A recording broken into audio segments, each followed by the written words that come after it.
Hello students, मैं आपके सामने बीएड के लेसन प्लान लेके आई हूँ मैथमेटिक्स की। सबसे पहले तो आपको लेसन प्लान बनाने के लिए इस तरह की नोटबुक चाहिएगी।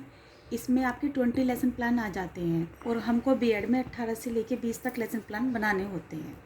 उसके बाद आपको अपना टॉपिक चूज़ करना है कि आप किस टॉपिक पे लेसन प्लान बना रहे हैं। जैसे मैंने यहाँ पे टॉपिक लिया फैक्टर एंड मल्टीप्लाइज। इसके बाद यहाँ पे journal objective, specific objective, previous knowledge और टीचिंग एड्स। जर्नल ऑब्जेक्टिव में आपके सभी लेसन प्लान में सेम पॉइंट आते हैं।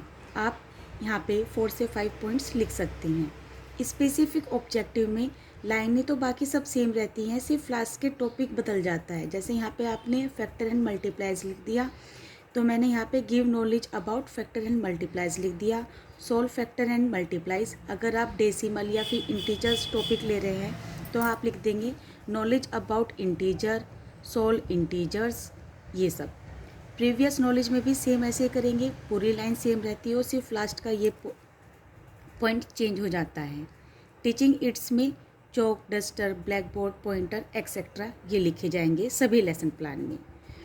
ये लेसन प्लान उन बच्चों के लिए ज़्यादा यूज़फुल रहेंगे जो नोट अटेंडिंग रहते हैं, उनको नहीं मालूम होता है कि लेसन प्लान कैसे बनाया जाता है।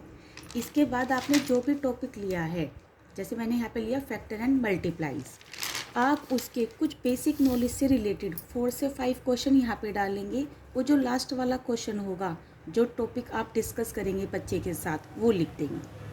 आपको 3 टॉपिक उठाने हैं। जैसे यहाँ पे फैक्टर एंड मल्टीप्लाइज के अंदर फर्स्ट पेज पे समझा दिया फैक्टर एंड मल्टीप्लाइज होता क्या है। सेकंड पेज पे आपने इसी के अंदर को टॉपिक होता है prime number and composite number. और थर्ड पेज पे मैंने बताया है कि प्राइम फैक्टर किस तरह से किए जाते हैं।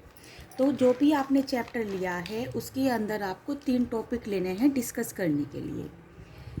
सबसे पहले इंट्रोडक्शन में आपने क्वेश्चन बच्चों से पूछ लिए और लास्ट के क्वेश्चन में आपने लिख दिया पार्शियल आंसर या फिर नो रेस्पॉन्स। इन क्वेश्चंस के आप यहाँ पे आंसर लिख देते हैं।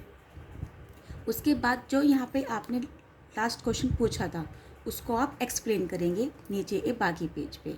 आप अपना टॉपिक इस तरह से लेंगे कि जो आपका जितना पेज बचा है उसमें वो कवर हो जाए।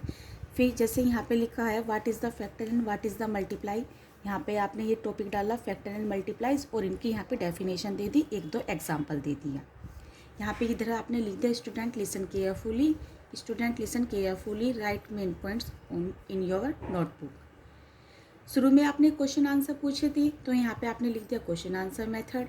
ये आपने छोटी छोटी सी ब्लैक बोर्ड शो कर दिए हैं। अगर आप इनको शो करते हो ये बहुत अच्छा है, और अगर आप इनको शो नहीं करना चाहते हो तो मत कीजिएगा। लेकिन अगर आप अपने लेसन प्लान को ज़्यादा इफेक्टिव बनाना चाहते हैं तो इनको शो कीजिएगा ज़रूर। फिर यहाँ पे जो आपने टॉपिक बच्चों के साथ डिस्कस किया है उससे रिलेटेड 1 या 2 बहुत ही जर्नल क्वेश्चन आप बच्चों से पूछ लेंगे। नेक्स्ट पेज पे जो आपने यहाँ पे बच्चों को समझाया है फैक्टर एंड मल्टीप्लाइज, उससे रिलेटेड क्वेश्चन आप बच्चों से पुट अप करेंगे, जिससे बच्चे क्या करें, उनको आंसर दें। नेक्स्ट पेज पे आप फैक्टर एंड मल्टीप्लाई से रिलेटेड क्वेश्चन बच्चों से पूछेंगे। जैसे हमने पूछा है right down all the factors of 20 and 36, right 5 multiples of each 15 and 9, find even और odd, what are the prime number and what are the composite number. अब मुझको बच्चों के सामने एक्सप्लेन करना है कि प्राइम नंबर क्या है और कंपोजिट नंबर क्या है। तो यहाँ पे बच्चों ने पार्शियल आंसर किया है या फिर नो रेस्पॉन्स दिया है। अब यहाँ पे आपने जो दो टॉपिक दिए हैं प्राइम नंबर और कंपोजिट नंबर, इनको यहाँ पे एक्सप्लेन कर देंगे। यहाँ पे फिर बच्चे ध्यान से सुन रहे हैं और यहाँ पे आपने बोर्ड के द्वारा समझा दिया कि प्राइम नंबर को किस तरह से चेक किया जाता है। इसी टॉपिक से रिलेटेड यहाँ पे आपने बच्चों से क्वेश्चन अराइज कर दिया कि write down 10 prime and 10 composite number. Next page पे prime number and composite number से रिलेटेड क्वेश्चन बच्चों से पुटअप किए जाएंगे। ये यहाँ पे आपने बच्चों से क्वेश्चन पुटअप कर दिए। Write all the prime number between 10 and 40, write the smallest prime number, can a composite number be odd, can a composite number be even, write 5 prime factor of 144। अब स्टूडेंट्स ने prime factor को नहीं समझा है तो यहाँ पे अब आप अपना प्राइम फैक्टर वाला टॉपिक एक्सप्लेन करेंगे। प्राइम फैक्टर एक्सप्लेन करने के बाद यहाँ पे ब्लैक बोर्ड समरी में आपने डाल देंगे students are able to summarise their layout knowledge. Blackboard summary फिर से यहाँ पे आएगा, लिख देंगे pupil teacher write blackboard summary on blackboard. यहाँ पे बच्चे क्या करेंगे, अपनी कॉपी में राइट डाउन कर लेंगे ब्लैक बोर्ड समरी को। यहाँ पे आपने ब्लैक बोर्ड शो कर दिया है। फिर से ये तीनों टॉपिक जो आपने स्टूडेंट्स के साथ डिस्कस किए हैं, प्राइम फैक्टर, इसे वाले प्राइम नंबर, कंपोजिट नंबर और फैक्टर एंड मल्टीप्लाइज, इन्हीं तीनों का रिवीजन आप लास्ट वाले पेज पे डालेंगे और 4 से 5 क्वेश्चन के बीच लिख देंगे। इन सब के आंसर आप यहाँ पे शो करेंगे और फिर होमवर्क में आप बच्चों को 2 से 3 क्वेश्चन दे देंगे। ये आपका एक लेसन प्लान पूरा होता है।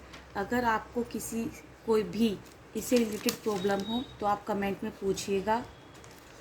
सिर्फ आपको कोई भी लेसन प्लान बनाने के लिए 3 टॉपिक चाहिए।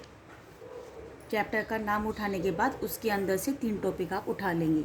जैसे आपने RS अग्रवाल की बुक उठाई है और उसमें आपकी एक चैप्टर में 3 एक्सरसाइज हैं, तो आप फर्स्ट एक्सरसाइज को अपनी जनरल नॉलेज के रूप में लिख लीजिएगा इंट्रोडक्शन में, और बाकी 2 जो एक्सरसाइज बचेंगी या फिर जिसके जो टॉपिक बचेंगे उनको आप एक्सप्लेन कर दीजिएगा। Thank you for watching. पसंद आए तो लाइक और कमेंट जरूर कीजिएगा और मेरे चैनल को सब्सक्राइब कीजिएगा। अगर आपको किसी और चैप्टर का लेसन प्लान चाहिएगा तो डिस्कस कीजिएगा। Thank you.